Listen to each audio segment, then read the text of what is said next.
Hello and welcome to Everyday Tarot, your daily dive into the divine wisdom of the tarot. I'm your host, Camille A. Saunders, healer, tarot enthusiast, and professional witch, and today I'm talking about crystal gazing. Whether you're a seasoned tarot reader or just starting to explore, this podcast offers daily insights, intuitive messages, and practical advice drawn from the cards. Each episode is designed to help you connect with your inner wisdom, find clarity in your decisions, and tap into the energy of the universe. Tune in every day, Monday through Friday, for fresh perspectives and empowering guidance from the tarot as interpreted by me. If you love the show, the best way to support it for free is by listening daily, leaving a review, and subscribing or following in your favorite podcast app. If you're interested in crafting your own tarot cards, you can get my full workshop, including the hour-long recording, my step-by-step method, examples of the tarot cards I've created, journaling questions, and a PDF to walk you all through it for just $33. The link will be in the show notes to purchase that now. Starting in September, I am kicking off a 12-week Tarot for Transformation live course to deep dive into the major arcana archetypes, one per week with me. If you are feeling that back to school energy and you're wanting to study up on the tarot and learn how to embody some of these arcana archetypes, go ahead and sign up in the show notes for more information, and then you will get all of that info as it starts rolling out in the next couple of weeks before we start. I just updated my Patreon benefits to be bigger and better than ever, so if you want an individual card pulled for you once a month live on the podcast during my New Moon Collective Tarot readings, which I'm doing one this afternoon on the 21st of August. It will have happened for you already once this episode comes out, but you can always, I will put the link in the show notes for where to watch the replay. So I do it live on Instagram and YouTube and Facebook, and then it will get uploaded to my YouTube channel and will be up there if you want to catch it later on, where I do a New Moon Collective Tarot reading. And like I said, if you join the Patreon, I will pull a card for each of my patrons once a month after I do that collective tarot card reading, where you'll get to hear that live on the podcast. And if you'd like to support the podcast even further, you can get a one-time individual 5-card reading just for you, in addition to all the other benefits if you join the Witch Bitch level on the Patreon, which is more of like my membership. If you're local to the Greater Puget Sound area, you can check out my Let's Talk Tarot meetup group. This is run on meetup.com. The link will be in the show notes to join the group, and then you will get notifications when new events are posted that I would love to see you at. If you're interested in my free PDF with a 2025 5-card tarot spread I created just for you at the beginning of this year, you can get that by joining my newsletter list. My weekly newsletter always has the most up-to-date information on upcoming events, presentations, musings, and more. And if you don't already know, I am a sex and relationships therapist and coach, seeing clients virtually all over from my home office. I love working with queer, poly, and witchy clients. So if you'd like to work with someone that doesn't judge you, is witchy just like you, and helps you learn how to deal with anxiety, chronic pain or illness, communication issues, self-advocacy, and sex, head to my website and book a free consultation now to start your journey. You can find the links for any of these offers in the show notes or on my website, CamilleASaunders.com/everydaytarot, in addition to the images of the cards I pull on each episode. Well, welcome to Season 13, where I'm talking all about divination in the Harry Potter series. If you haven't listened to my other seasons yet, you can check those out. In Season 1, I talked tarot basics. In Season 2 and 3, I went through all the major arcana cards and an overview of the 4 suits. Season 4, I talked tarot and pop culture, where I did an episode on Harry Potter as well as Professor Trelawney, that sort of kicked off me wanting to do a full season on divination in the Harry Potter series. In Season 5, I went through 13 common tarot spreads. In Season 6, 7, 8, and 9, I went through the suit of wands, pentacles, swords, and cups. Season 10 was all about tarot and witchcraft. Season 11, tarot and plant allies.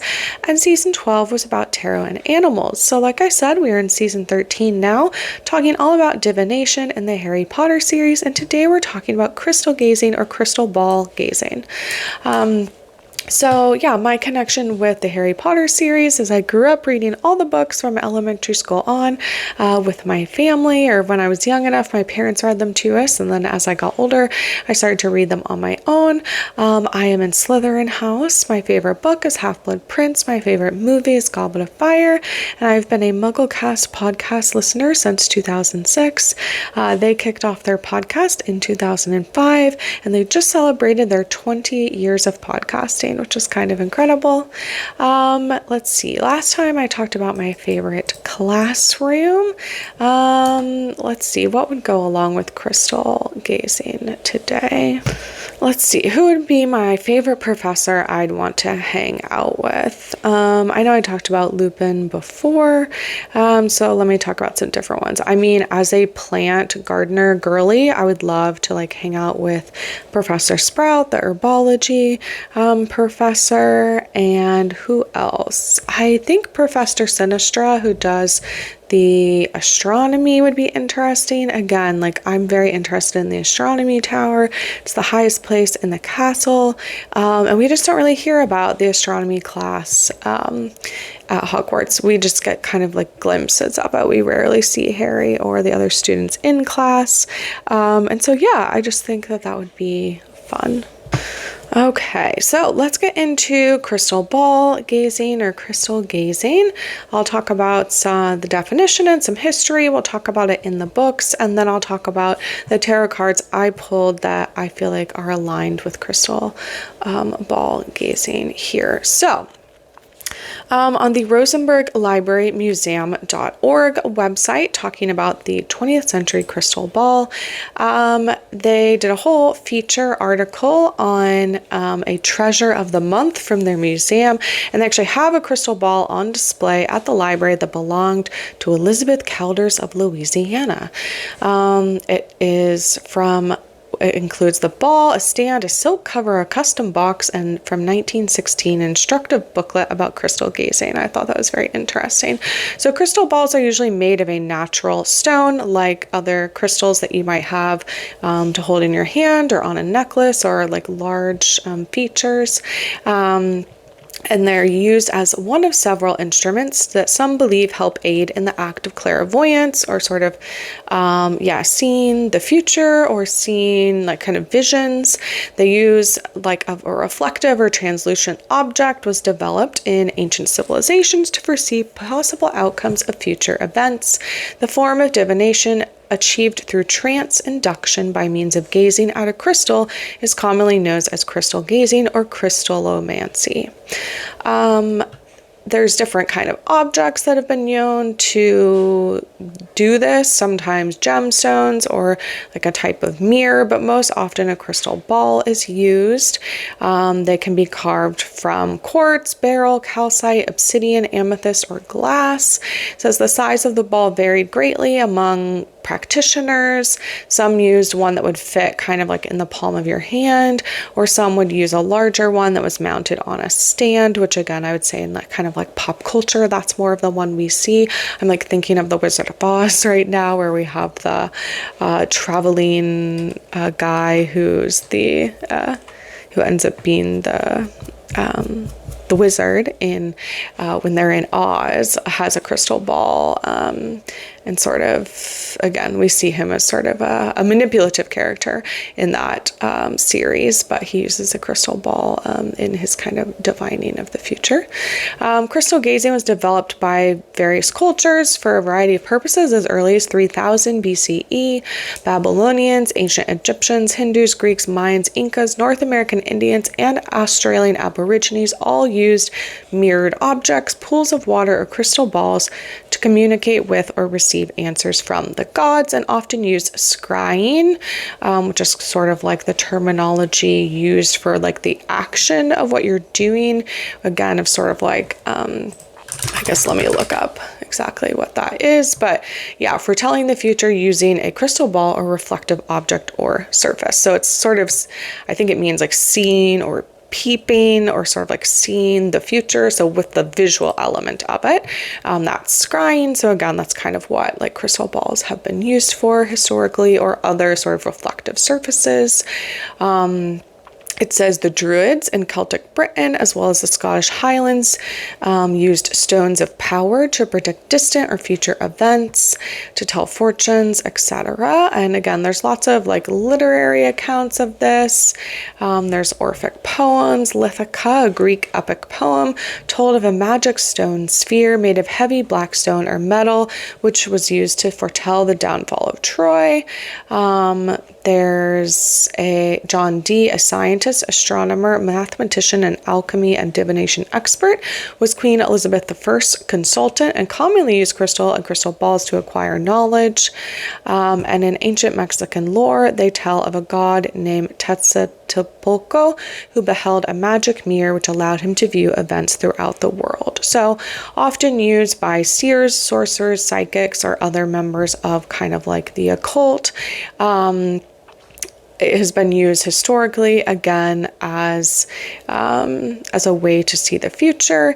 It says in kind of the medieval European age, there was a this kind of like image of crystal gazing changed, and people began to kind of fear it or consider it evil. Again, like we see in The Wizard of Oz, I guess we have also The Wicked Witch of the West, or Elphaba, if you've been watching the new Wicked movies. She also uses a crystal ball in that, and we see even Dorothy kind of sees things that are going on in there, and I think she almost uses that as a means of like communication, like she can see through the ball to Dorothy and things like that, that like it's a two-way thing. But again, like associated with these sort of like evil characters in The Wizard of Oz. And when Christianity came around, like it was believed that those who practiced the activity were not to be received into the church unless their belief was renounced and penance was diligently performed. So like many things with the occult and witchcraft, when Christianity came around and sort of pagan things were seen as evil or occult or other, we had this kind of like demonization of a lot of the things that were associated with that. Let's see here.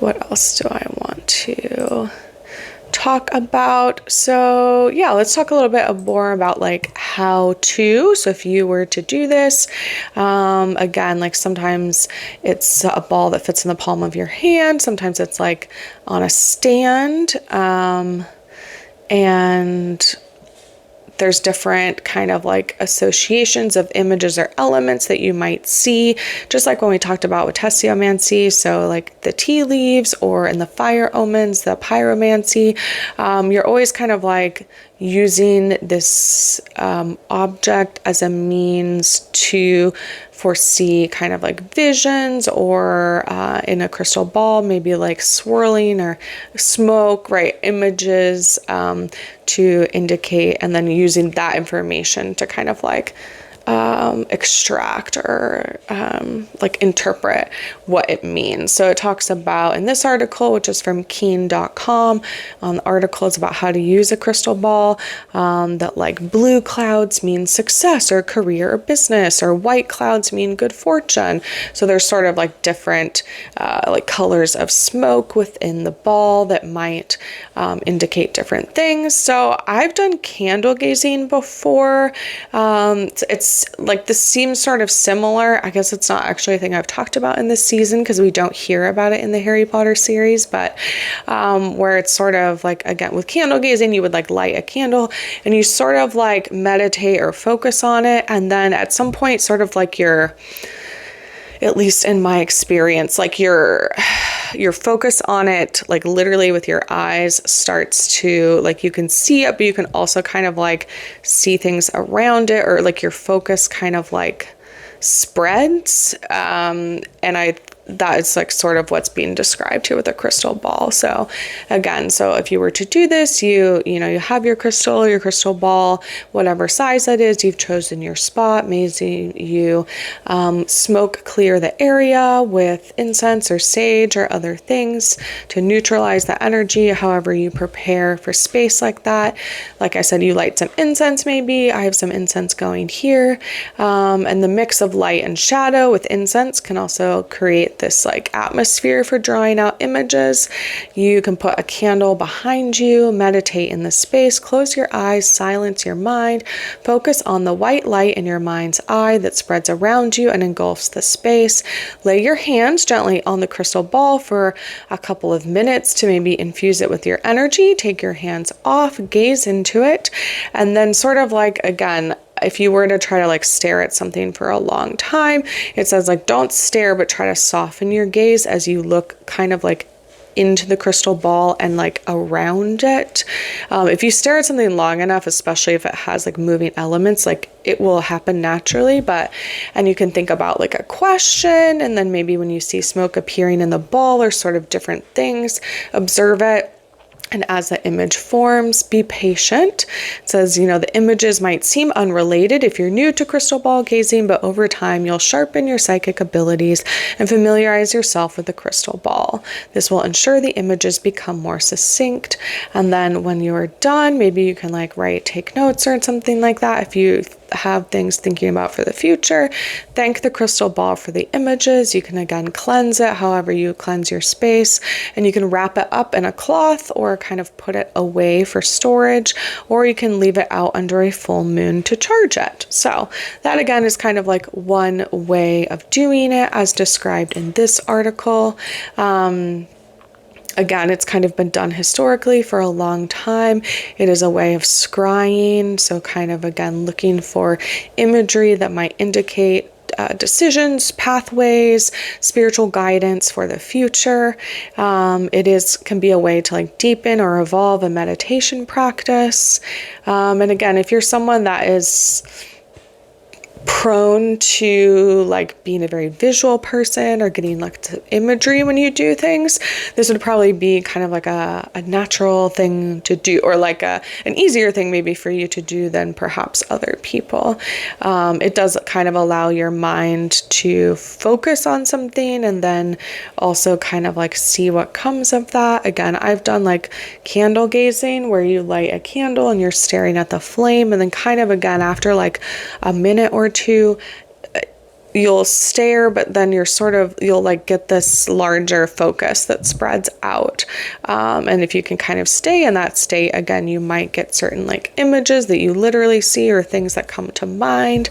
And that would be kind of like how to do crystal ball gazing as well. Let's see. So let's talk about it in the Harry Potter series. Again, we hear a little bit about it.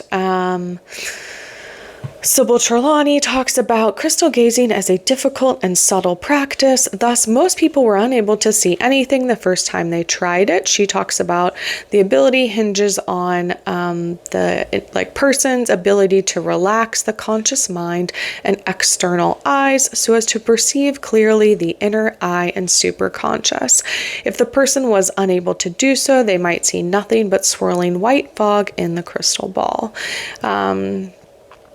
So yeah, we hear about it in, again, kind of like in, we hear about it in the 6th year, that there are, Trelawney says, "Good day, students. I have seen that we shall cover the noble art of crystal gazing.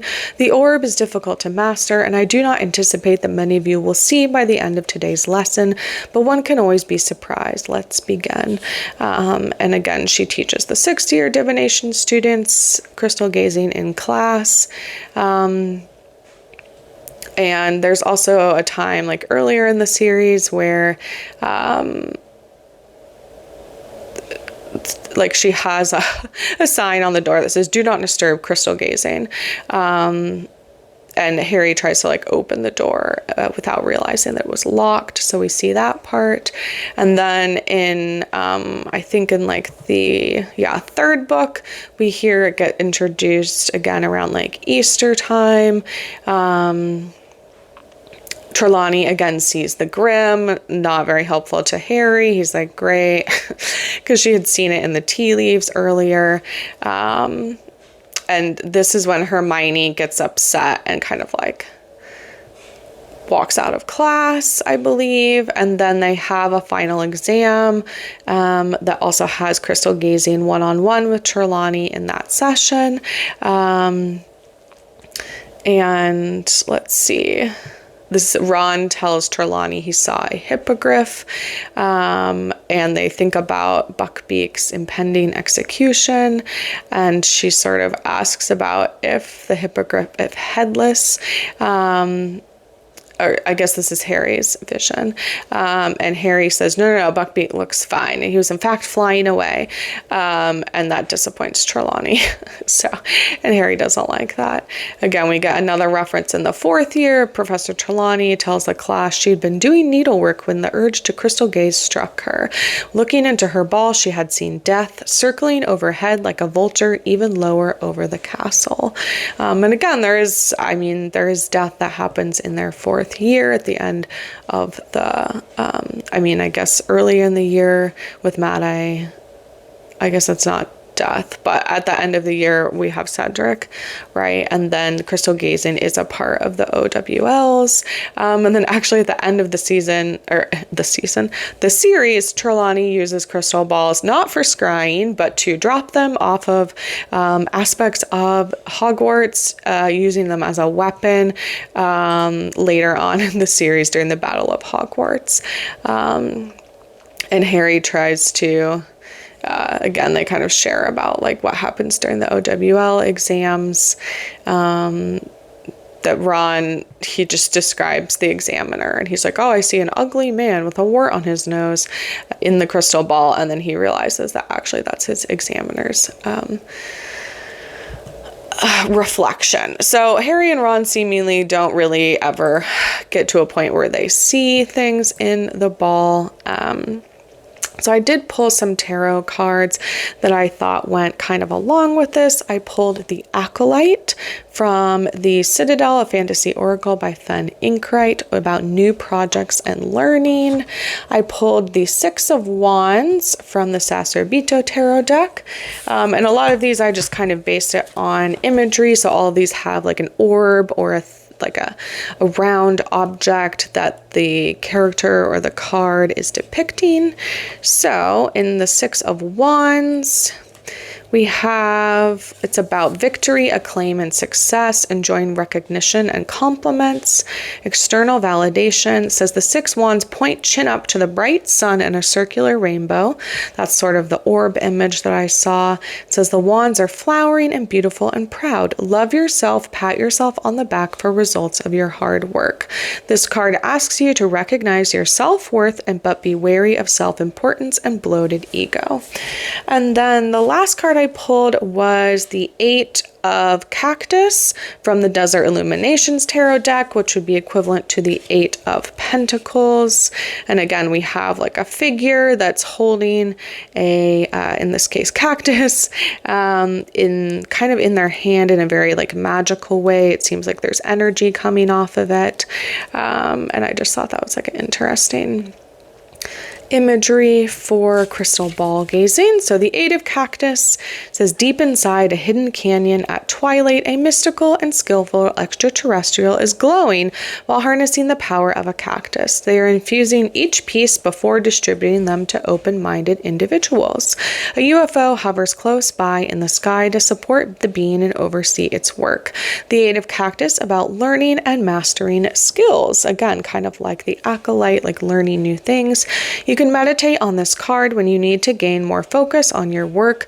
Life is all about constantly improving our learned skills. Even experts in their craft have something new to learn and have moments when they need to be humble in their trade. Be careful not to get too caught up in perfectionism because this can lead to disappointment, toxic competition, and a negative outlook on your goals. Embrace what is imperfect about yourself. This will help you continue to be an open-minded student. Lovely. And then let's dive in and see what the cards have to say today. If there's any other messages to be heard from the crystal ball that it wants to tell us or any other things. And I'm going to pull from the Herb Crafters Tarot by artwork by Joanna Powell Colbert and written by Letitia Guthrie. This is my newest deck that I really like. I'm going to give it a quick shuffle and we'll see what messages come out here for us. Okay, interesting. I pulled the Usnia, the Hermit card, and this is a card that depicts lichen, which is funny. I pulled this the other day with my friend. So we have the Hermit, right? Withdraw into sacred solitude, gather treasures from the darkness, and emerge with the light. It says rest and stillness are good medicine. Go within and listen for your own voice. Clarity is found in places empty of others' thoughts and ideas. Usnia, also called old man's beard, grows long and healthy on trees when the air is clean. Find your mountain, ask for guidance from nature. There are many gifts to be gathered in dark times, rose hips, cottonwood, and pine cones among them. Seek understanding from the allies you encounter during your time alone. Usnia is also a reliable fire starter and may save a life on a cold night, just as the perfect insight can warm a dying soul. When you are ready, let wisdom glow. I love that. All right. Well, if you'd like to join me on the journey of using the tarot for transformation, you can click on the link in the show notes to indicate your interest. And we'll be working together, like I said, for 12 weeks of calls and journaling to discover what happens when we want to transform our lives through the tarot. Links for the tarot decks I talk about will always be in the show notes and on my website if you'd like to look at them or purchase them. And thanks for joining me today on Everyday Tarot. Just as a reminder, the podcast comes out daily, Monday through Friday for all of 2025. You can email me, me@CamilleASaunders.com with your thoughts, questions, and more. All right, see you soon. Bye-bye.